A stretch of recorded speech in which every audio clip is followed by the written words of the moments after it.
TDP polit bureau సమావేశంలో కీలక నిర్ణయాలు తీసుకున్నారు. లోకేష్ గారికి మరి ఎలాంటి పదవి ఇవ్వబోతున్నారు అనే విషయాలు అయితే తెలుసుకుందాం. దీని గురించి అయితే మాట్లాడేందుకు ప్రస్తుతం మనతో పాటు సీనియర్ జర్నలిస్ట్ సిఎస్ రావు గారు ఉన్నారు. నమస్తే అండి. నమస్తే సార్, ఇప్పుడు లోకేష్ గారికి ఎలాంటి పదవి ఇవ్వబోతున్నారు?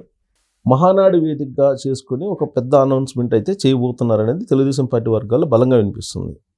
దానికి సంబంధించి తెలుగుదేశం పార్టీ పొలిట్ బ్యూరో సమావేశం విజయవాడలో జరిగింది. ఆ సమావేశంలో ఒక కీలకమైనటువంటి చర్చ జరిగింది. సంస్థాగతంగా ఎలాంటి మార్పులు చేయాలి పార్టీలో అనే దాని మీద. అది ఎజెండా. దాంట్లో భాగంగా తెలుగుదేశం పార్టీ జాతీయ ప్రధాన కార్యదర్శిగా ఉన్నటువంటి లోకేష్ గారిని రాబోయేటువంటి రోజుల్లో ఎలా పదోన్నతి దిశగా తీసుకెళ్ళాలి అనే దాని మీద విస్తృతంగా చర్చ జరిగిందని చెప్పి తెలుస్తుంది. దానికి కారణం ఏంటంటే తెలుగుదేశం పార్టీలో కీలకంగా మారినటువంటి లీడర్ ఎవరంటే లోకేష్ గారు. అటు ప్రభుత్వంలో కానీ ఇటు పార్టీలో కానీ రెండు వేదికల మీద ఆయన పవర్ సెంట్రిక్గా కనిపిస్తూ ఉన్నారు. ఇప్పుడున్నటువంటి యూత్కి ఆయన కనెక్ట్ అయ్యారు. దానికి కారణం ఏంటంటే ఎన్నికలకు ముందు యోగళం అనేటువంటి ఒక పాదయాత్రను ఆయన చేశారు. ఆ సందర్భంగా ఆంధ్రప్రదేశ్లో ఉండేటువంటి ఉమ్మడి 13 జిల్లాల్లో ఉన్నటువంటి యూత్ ఆయనకి బాగా కనెక్ట్ అయ్యారు అనేది తెలుగుదేశం పార్టీ విశ్వసిస్తూ ఉంది. దాంతోపాటు ఇటీవల కాలంలో తెలుగుదేశం పార్టీ మెంబర్షిప్ డ్రైవ్ చేసింది. ఆ సందర్భంగా గతంలో ఎప్పుడూ లేని విధంగా రికార్డు స్థాయిలో మెంబర్షిప్ని పూర్తి చేశారు. గతంలో ఎప్పుడు లేని విధంగా దాదాపు 1 కోటి దాటిపోయింది. అంత పెద్ద ఎత్తున మెంబర్షిప్ చేయటం అనేది ఒక లోకేష్ గారికి సాధ్యం అనేది తెలుగుదేశం పార్టీ భావిస్తుంది. సో తెలుగుదేశం పార్టీలో ఇప్పుడున్నటువంటి పరిస్థితులకు అనుగుణంగా కొత్త రక్తం ఎక్కించాలి, యూత్ని ఎంకరేజ్ చేయాలి, సీనియర్స్ బ్యాక్ ఎండ్లో ఉండాలి అనేటువంటి ఒక చర్చ అంతర్గతంగా జరుగుతుంది. దానికి కారణం ఏంటంటే చంద్రబాబు నాయుడు గారు ఎప్పుడో 78 నుంచి ఆయన రాజకీయాల్లో ఉన్నారు. అప్పటి నుంచి ఆయనతో ట్రావెల్ అవుతున్నటువంటి సీనియర్స్ ఆల్మోస్ట్ 75-80 కూడా వెళ్ళిపోయారు వయసు రీత్యా. మరి వాళ్ళని కీలకమైనటువంటి పోస్టుల్లో కొనసాగించాలి అని అంటే యువతకి అవకాశాలు రావు. కాబట్టి ఖచ్చితంగా తెలుగుదేశం పార్టీలో చేంజ్ అయితే తీసుకురావాలి. 83లో తెలుగుదేశం పార్టీ రామారావు గారు పెట్టారు. ఆ రోజు నుంచి ట్రావెల్ అవుతున్నటువంటి వాళ్ళు చాలామంది వాళ్ళకి కూడా ఉన్నారు. ఒకవేళ వాళ్ళు ట్రావెల్ కాకపోయినా వాళ్ళ ఇంట్లో ఉండేటువంటి వాళ్ళు ఎవరొకరు ట్రావెల్ అవుతున్నారు తప్పితే కొత్త వాళ్ళు ఎవరు కూడా కీలకమైనటువంటి ప్రత్యక్ష ఎన్నికల్లో పార్టిసిపేట్ చేయడానికి అవకాశం రావట్లా. ఇది సరైనటువంటి పద్ధతి కాదు అని చెప్పి లోకేష్ గారు భావిస్తున్నారు. కారణం ఏంటంటే లోకేష్ ఆయన స్టాన్ఫర్డ్ యూనివర్సిటీలో చదువుకొని వచ్చారు అమెరికాలో. ఆయనకి ప్రోగ్రెసివ్ మైండ్ ఉంటుంది, బాగా ప్రోగ్రెసివ్ మైండ్ ఉంటుంది. ఈ సాంప్రదాయ పార్టీల సిద్ధాంతాల కంటే కూడా ఆయన బియాండ్ ది ఈ మార్క్ ఆలోచిస్తూ ఉంటారు. ఈ వారసత్వ రాజకీయాలు వాళ్ళకే ఆ కుటుంబీకులకే ఉండాలి, ఇలాంటివి ఆయనకి నచ్చవు అని చెప్పి ఆయన గురించి తెలిసినటువంటి వాళ్ళు చెప్తున్నారు. అందుకే ఇప్పుడు సంస్థాగతంగా పార్టీని బలోపేతం చేయాలి అని అంటే కొత్త రక్తం, కొత్త వాళ్ళని ఎవరైతే యాక్టివ్గా ఉంటారో వాళ్ళని ఐడెంటిఫై చేసి ఈ పార్టీలో కీలకంగా మార్చాలి అనేటువంటి ఆలోచన ఆయన చేస్తూ ఉన్నారు. ఆయన ఏ విధంగా అయితే అనుకుంటున్నారో వాటన్నిటినీ నెరవేర్చాలంటే ఆయన ముందు కీలక పదవిలో ఉండాలి. మరి కీలక పదవి అంటే ఏంటి? పార్టీలో పార్టీ అధ్యక్ష పదవి, అదేగా అల్టిమేట్గా పార్టీ అధ్యక్ష పదవి. ఇప్పుడు ప్రెసిడెంట్ చంద్రబాబు నాయుడు గారు తెలుగుదేశం పార్టీ జాతీయ అధ్యక్షుడిగా ఉన్నారు. ఆంధ్రప్రదేశ్ తెలుగుదేశం పార్టీ అధ్యక్షుడిగా శ్రీనివాస్ ఉన్నారు, బీసీ. చంద్రబాబు నాయుడు గారు జాతీయ అధ్యక్షుడిగా ఉన్నారు. సో తెలంగాణలో రేపో మాపో త్వరలోనే ఇక్కడ అధ్యక్షుడిని నియమించేటువంటి అవకాశాలు ఉన్నాయి. అది కూడా మహానాడులోనే నిర్ణయించేటువంటి ఛాన్సెస్ కూడా ఉన్నాయని చెప్పి అంటున్నారు. మరి ఇలాంటి పరిస్థితుల్లో లోకేష్ గారిని చంద్రబాబు నాయుడు గారు జాతీయ తెలుగుదేశం పార్టీ అధ్యక్షుడిగా ఉండగా మరి ఆ పదవిని లోకేష్ గారికి ఇస్తారా అనేటువంటిది ఒక చర్చ నడుస్తుంది. మరి ఆ పదవి ఇవ్వకపోతే పార్టీని బలోపేతం చేయడానికి ఏవైతే అనుకుంటున్నారో లోకేష్ గారు అవన్నీ నెరవేర్చలేరు కదా. మరి ఎలా చేయాలి? అనే దాని మీద ఇప్పుడు పొలిట్ బ్యూరోలో సీరియస్గా చర్చ జరిగినట్టు తెలుస్తుంది. ఓకే.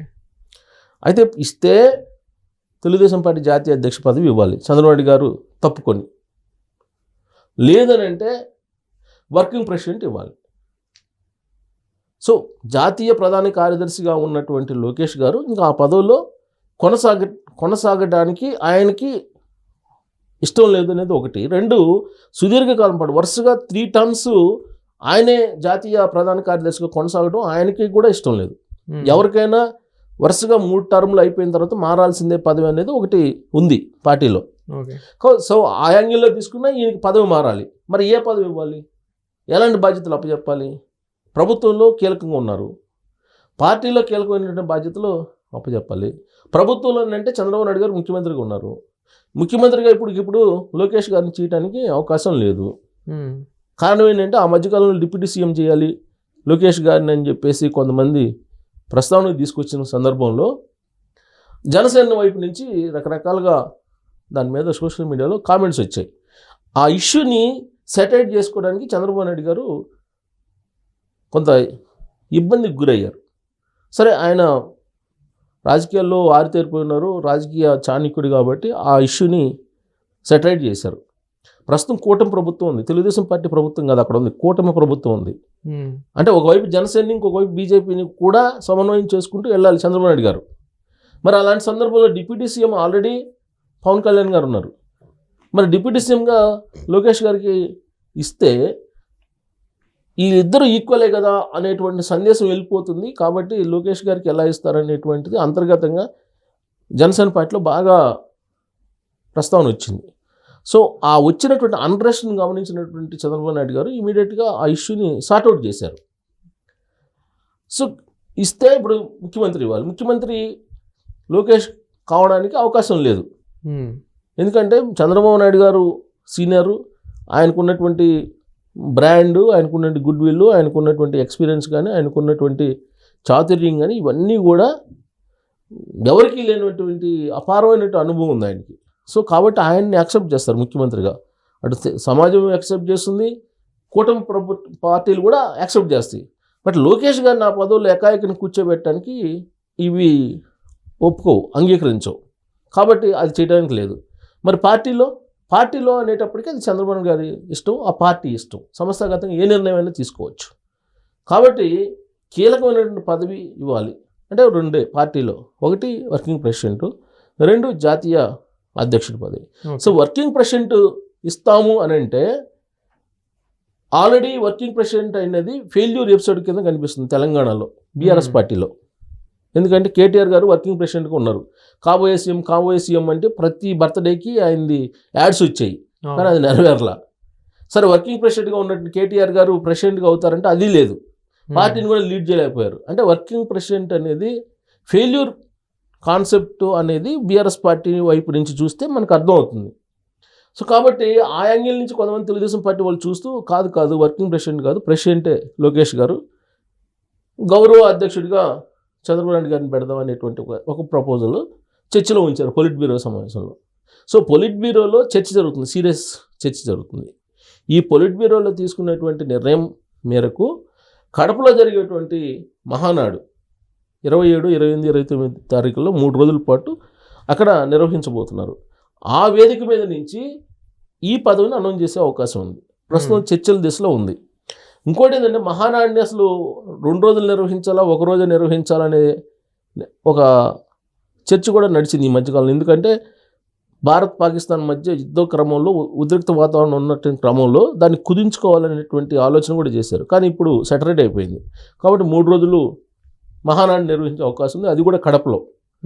కడప వేదికగా చేసుకొని మొట్టమొదటిసారిగా గతంలో ఎప్పుడు లేని విధంగా తెలుగుదేశం పార్టీ నిర్వహిస్తున్నట్లు మహానాడు. దాంట్లో సంచలనమైనటువంటి నిర్ణయాలు తీసుకునేటువంటి అవకాశం ఉంది. రాబోయే రోజుల్లో తెలుగుదేశం పార్టీని కొత్త రూపంలో చూడబోతున్నాము అనేటువంటి సంకేతాలు ఆ వేదిక మీద నుంచి రాబోతున్నాయి. అది కూడా లోకేష్ గారి నుంచే మొదలు కాబోతున్నాయి అని చెప్పి మనం చెప్పుకోవచ్చు. Thank you sir.